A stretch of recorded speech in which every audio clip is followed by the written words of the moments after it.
खाओ डिजिटल, गाओ डिजिटल, देश का बैंड बजाओ डिजिटल। रुपया डिजिटल, बैंक भी डिजिटल और सेना का टैंक भी डिजिटल। बच्चे पाएं डिजिटल शिक्षा और फिर मांगे डिजिटल भिक्षा। बच्चे पाएं डिजिटल शिक्षा और फिर मांगे डिजिटल भिक्षा।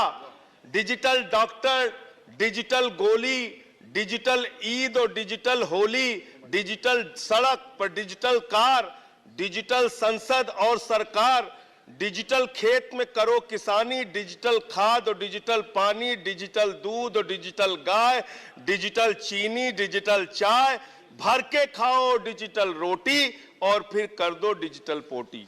ये इस बजट के बारे में एक कवि की प्रतिक्रिया है मान्यवर। और जो इस सरकार के दावे हैं अब उस पर थोड़ी बात कर लेते हैं मान्यवर। इन्होंने कहा है कि 60 लाख नौकरियां देंगे।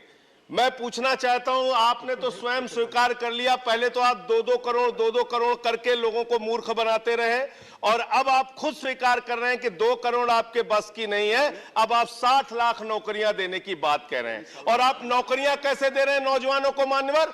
35,000 रेलवे भर्ती के लिए 1 करोड़ नौजवानों ने उसमें फॉर्म भरा और उसके बाद जब उसका परिणाम आता है उसमें घोटाला और गड़बड़ी की जाती है। जब वो नौजवान सड़क पर नौकरी मांगने के लिए निकलते हैं उनको लाठियों से पिटवाया जाता है प्रयागराज में, उनको पटना में लाठियों से पिटवाया जाता है, घर में घुस के लाठियों से पीट पीट के आप नौकरी दे रहे हैं, आंसू गैस के गोले छोड़ छोड़ के आप नौकरी दे रहे हैं। आप कर्मचारियों की बात इस बजट में कर लीजिए मान्यवर। जब कर्मचारियों की चर्चा होती है पूरे देश के कर्मचारियों की एक ही मांग है, पुरानी पेंशन की बहाली की जाए, पुरानी पेंशन की बहाली की जाए। 40 दिन कोई सांसद और विधायक रह लेता है, पूरे जीवन भर उसको पेंशन मिलती है। 40 साल कोई कर्मचारी नौकरी करता है, उसकी पेंशन आपने खत्म कर दी। पेंशन तो छोड़िए, टैक्स के राहत की उम्मीद थी कर्मचारियों को, आपने इस बजट में वो भी नहीं दिया।